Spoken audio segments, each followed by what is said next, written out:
എന്താണ് ഭക്തി? സദാസമയം നാരായണ നാരായണ എന്നു പറഞ്ഞു നടക്കുന്ന നാരദ മുനി ഒരിക്കൽ ചിന്തിച്ചു, തന്നേക്കാൾ വലിയ ഭക്തൻ ആരാണുള്ളത്? ഹൃദയത്തിൽ ഭക്തിയുടെ ഒരു ചെറിയ അഹങ്കാരം. ഭഗവാനിൽ നിന്ന് തന്നെ അത് നേരിട്ട് കേൾക്കുവാൻ വ്യാമോഹിച്ച് നാരദർ ഭഗവാനെ സമീപിച്ച് ചോദിച്ചു, ആരാണ് വലിയ ഭക്തൻ? നാരദ, നീ തന്നെയാണ് ഏറ്റവും വലിയ ഭക്തൻ എന്ന് ഭഗവാൻ പറയുമെന്നാണ് കരുതിയത്. എന്നാൽ ഭഗവാൻ പറഞ്ഞത് ഏറ്റവും വലിയ ഭക്തൻ ഭൂമിയിലാണ് എന്നാണ്. ഉടൻ തന്നെ അത് ആരാണെന്നറിയുവാനുള്ള ജിജ്ഞാസയുമായി നാരദൻ ഭൂമിയിലേക്ക് പുറപ്പെട്ടു. ദീർഘ അന്വേഷണത്തിനു ശേഷം അയാളെ കണ്ടെത്തി. ഒരു ദരിദ്ര കർഷകൻ. നാരദർ അയാളുടെ ഭക്തി നിരീക്ഷിക്കുവാൻ ശ്രമിച്ചു.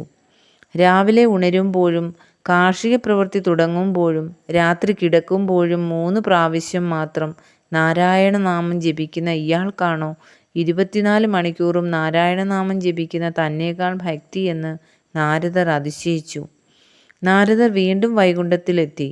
അയാൾ ദിവസം 3 പ്രാവശ്യം മാത്രമേ അങ്ങയുടെ നാമം ജപിക്കുന്നുള്ളല്ലോ എന്ന് പറഞ്ഞു.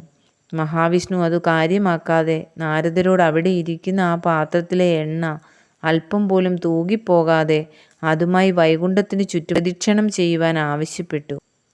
തുളുമ്പുവാൻ തക്കവിധം എണ്ണ നിറഞ്ഞിരുന്ന ആ പാത്രവുമായി നാരദർ വളരെ സൂക്ഷ്മതയോടെ പ്രദക്ഷിണം ചെയ്ത് തൻ്റെ ജോലി പൂർത്തിയാക്കി. അതിൽ നാരദരെ അഭിനന്ദിക്കുന്നതിനിടയിൽ വിഷ്ണു ചോദിച്ചു, ആവട്ടെ, ഇതിനിടയിൽ എത്ര പ്രാവശ്യം എൻ്റെ നാമം ജപിച്ചു? നാരദർ വിനയപൂർവ്വം പറഞ്ഞു, എണ്ണ തൂവാതെ ശ്രദ്ധിക്കുന്നതിനിടയിൽ നാമം ഉച്ചരിക്കുവാൻ മറന്നുപോയി. ഭഗവാൻ പറഞ്ഞു, ഒരു ചെറിയ ജോലി ചെയ്യുന്നതിനിടയിൽ നീ എന്നെ മറന്നു.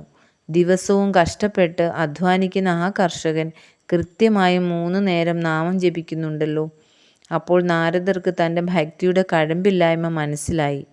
നാരദരെ പോലെ തങ്ങൾ വലിയ ഭക്തരാണെന്ന് അഭിമാനിക്കുന്ന ഒരുപാട് പേരുണ്ട്. പക്ഷേ കേവലം ബാഹ്യഭക്തി മാത്രമല്ലേ ഉള്ളൂ. മറ്റു ജോലിയൊന്നും ചെയ്യാതെ നാമവും ജപിച്ച് ഗീതങ്ങളുമായി കഴിയുന്നതാണ് ഭക്തിയെന്ന് കരുതുന്നവരെ എല്ലാ മതത്തിലും കാണുവാൻ കഴിയും.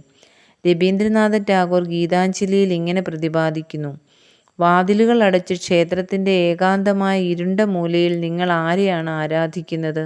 ഈ കീർത്തനവും മറ്റും ഉപേക്ഷിക്കുക. നിന്റെ കണ്ണുകൾ തുറന്നു നോക്കൂ. നിന്റെ ദൈവം നിന്റെ മുമ്പിലില്ല. തുടർന്ന് അദ്ദേഹം പറയുന്നു, അധ്വാനിക്കുന്നവരോട് കൂടെയാണ് ദൈവമെന്ന്. ഭക്തി ഹൃദയത്തിൻ്റെ അടിത്തട്ടിൽ നിന്നും ഉയരുന്ന ദൈവീക ഭാവമാണ്. പാട്ടുകളും സ്തുതിഗീതങ്ങളുമല്ല, ദൈവ ഇഷ്ടം ചെയ്യുന്നതാണ് ഭക്തി.